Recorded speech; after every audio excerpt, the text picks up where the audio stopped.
At meron ako ipapakita sa inyong mga bato na aking koleksyon, at ito ay nilagay ko sa tubig para makasipsip sila ng mga tubig para sumigla naman ang espiritu ng mga bato o mutya na may kapangyarihan, birtud at kapangyarihan nga. Ito ang mutya sa bulalakaw na napakalaki. Yan, napakalaking mutya sa bulalakaw, oh. Yan, napakalaking mutya po nito sa bulalakaw. Yan, ito rin ang mutya sa langgam na may punso, oh. May punso siya, oh. Magkambal siya sa itaas. Ito, oh, baliktarin mo, ganun ang itsura. Tapos kung ganunin mo, makita mo talaga ang mutya ng langgam, oh.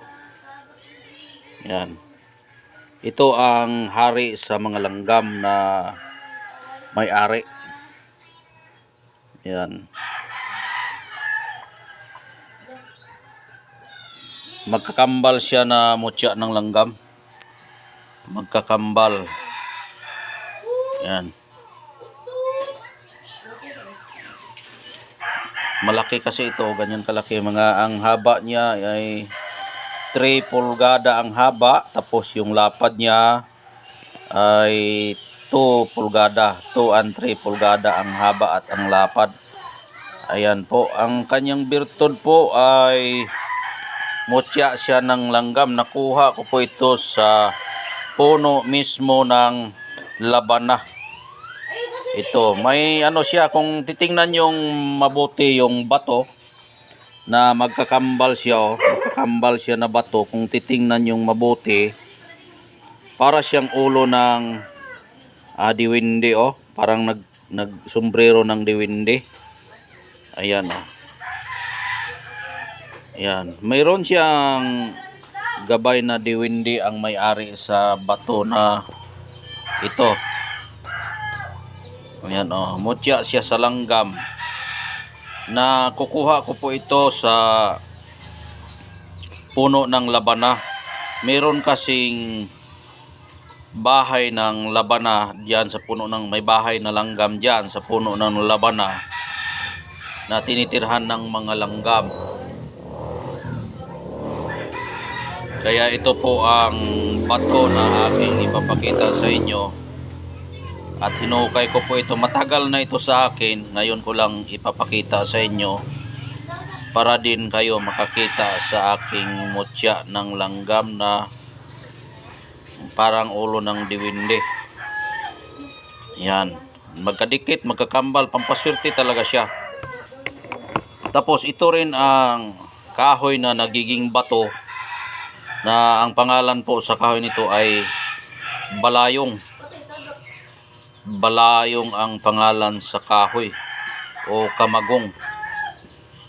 Maraming pangalan yung balayong. May kamagong, may kamanga, may may balayong nga. May iba din magsasabi nito dignom na kahoy. Dignom na kahoy.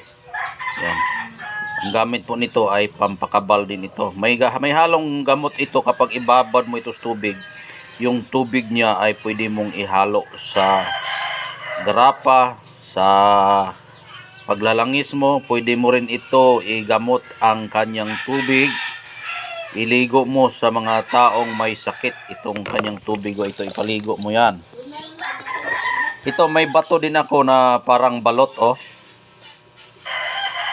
O, parang balot siya. Batong balot. Ayan. Nakikita ko ito sa ugaran ng manok na bagong pisa, oh. May ano pa, oh. May piso pa na may mga sisiw pa, oh, na lumabas sa bato. Yan, oh, sisiw, yung tuka niya, oh. Yan. Kung iganon mo, parang Doraemon din, oh. May bibig o, dalawa ang mata o. Yan, malakas talaga ang aura sa batong ito. Para siyang balot kung titingnan. Nakikita ko ito sa pugaran ng manok. Ayan, pero hindi ito sinadyang nilagay sa pugaran. Ito ay kusang loob lang pumunta itong bato. Dahil nga po may birtud at kapangyarihan, engkanto kasi itong bato na ito. Kaya meron tayong bato na ganito na pinapakita sa atin. Yan. Tapos ito rin ang kahoy na nagiging bato na napaka ganda talaga siya. Mga original na mga bato na pwede natin gamitin sa protection sa ating katawan. Ayan. Balutin mo lang ito ng pulang tela, kahit ito lang. Lakad-lakad ka na. Okay na ito. Manalangin ka lang sa ating Panginoong Diyos. At kasabay na rin itong mga bato na ating i-karga sa ating katawan. Tatalab na ito basta taos puso kang manalangin na ikaw ay bibigyan ng kanyang milagro o kapangyarihan.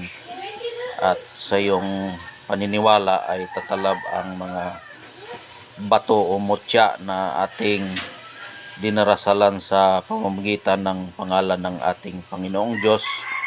At ito po ang material na pwede nating gamitin sa ating proteksyon.